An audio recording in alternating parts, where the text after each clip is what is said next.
Well, as you can see, I'm a bit anal when it comes to this stuff. Every single part, piece, nut, bolt, didn't matter. Everything we touched on this truck was cleaned, degreased, rust removed, and painted. We wanted it to look the best that we can, and I just can't leave well enough alone. I can't look at something that is half right and not make it fully right.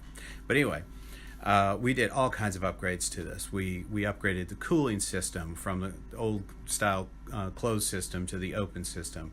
We upgraded the brakes from the weak old style vacuum and old style GM master cylinder to a later model from a 1996, I think, and later.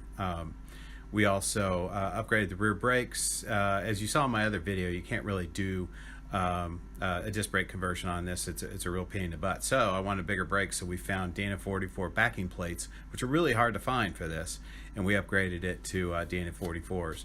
Engine, everything was vatted and cleaned and put back together as like a new motor. We also upgraded the fuel injection using Ford 302 fuel injectors, and holy cow, did that make a difference.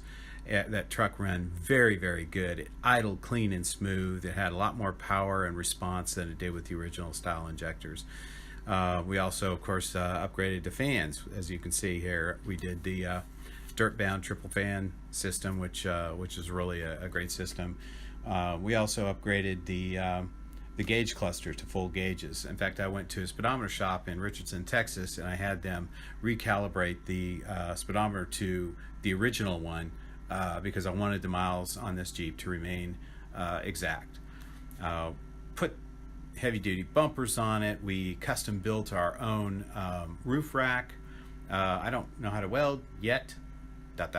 And anyway, we built that out of conduit and wire mesh, and we actually mounted it inside the rail using the tie downs, which I mounted.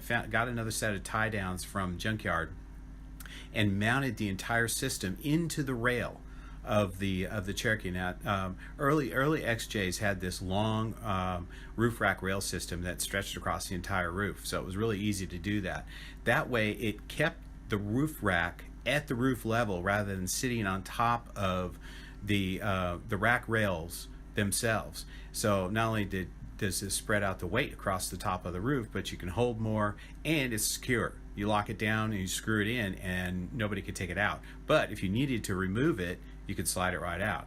And I actually took one of the roof rails and used that for the light bar, and it worked out perfectly. Plus that it's locked in and you can't take it, so it worked pretty good. And something funny about the fuel tank, I replaced the fuel tank because it had that stupid 13-gallon fuel tank, and this is from Spectra is this tank. It's supposed to be a 20-gallon tank, but from dry I put 26.4 gallons of gas in that thing. That's right, almost 26.5 gallons of gas. We also replaced the entire air conditioning system, upgraded that, built standalone wiring system for all the toys. I like switches, so we had lots of switches doing lots of things. We even had rock lights, which unfortunately I never got a picture of, under the fender wells, under the frame rails. We had yeah, kind of ricey there, but we had the red glow lights under the dash, and the cup holder lit up, and also everything was converted to LED. So it was something else.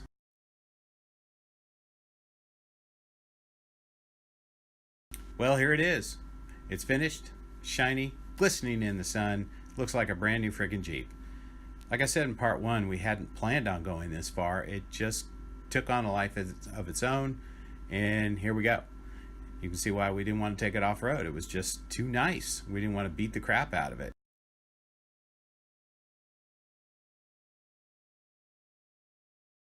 The interior looks brand new. That's all original. Original seats, original headliner, even the original console cover. There's no wear anywhere on it. Even the carpet is original. In fact, it had the original Jeep floor mats, color-coded Jeep floor mats, which were worn out. But underneath, the carpet, even on the driver's side, has no wear at all. It was in such good condition. So, you know, again, why do we want to take this off-road and screw it up? So yeah, there's lots of buttons and switches, and of course we have a standalone electrical system that we managed everything with. We didn't tie anything into the original truck's electrical system because obviously that's a fire hazard. So we built our own to manage all the fun LED lights that we had all over the frickin' place. And of course, if you look under the hood, you see how nice and clean it was. All the upgrades that we did there, got rid of the closed cooling system. We moved the windshield wiper bottle into a later model Cherokee in 97 to 01. Upgraded the brakes, all kinds of stuff that we did in there. All new air conditioning. It was just, it was a great driving Jeep. It really was. Cruised down the road at 75 miles an hour in fifth gear all day long. So again, if you have any questions about how we did some of this stuff, I have schematics for everything. You know, just drop me a line, let me know. One thing I really didn't get a picture of, or I did, but the stupid cloud deleted it. It had a killer stereo system in it. And the subwoofer in the back, I even found original paint from Seam that matched the interior color, and I painted the subwoofer box that color too, but I don't have a picture of it because the stupid cloud deleted it after my phone crashed.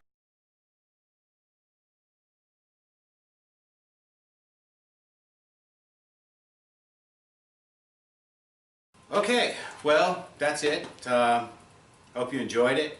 Again, if you have questions about what we did and how we did it, ask away. But I will say that we really enjoyed that vehicle. And okay, prepare to sit down and shit your pants, because I sold that for an unbelievable amount of money. We had bought it for $1,000.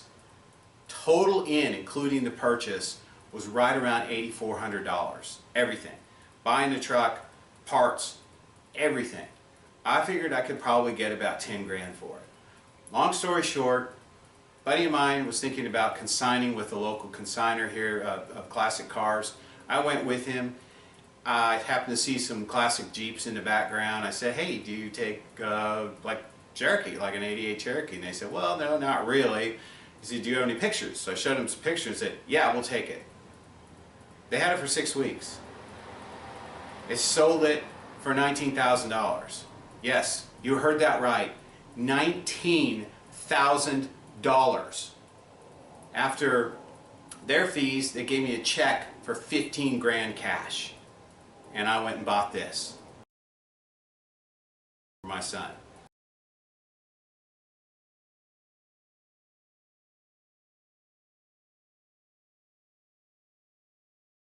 So work hard, play hard, do the things right, and you could do that. I'm still flat ass blown away. Even this guy was blown away. So at the price that I got for a 1988 Jeep Cherokee. In fact, a funny story is my son was scared to take it four-wheeling because it was so nice. He didn't want to scratch it or damage it. He did take it one time, and he did get stuck. So anyway, I hope you've enjoyed it. Take care, and boys, we'll see you soon. Be safe. Baby Dad out. And y'all watch for this. This is going to be fun. It's going to get a turbo. All right, we'll see you later.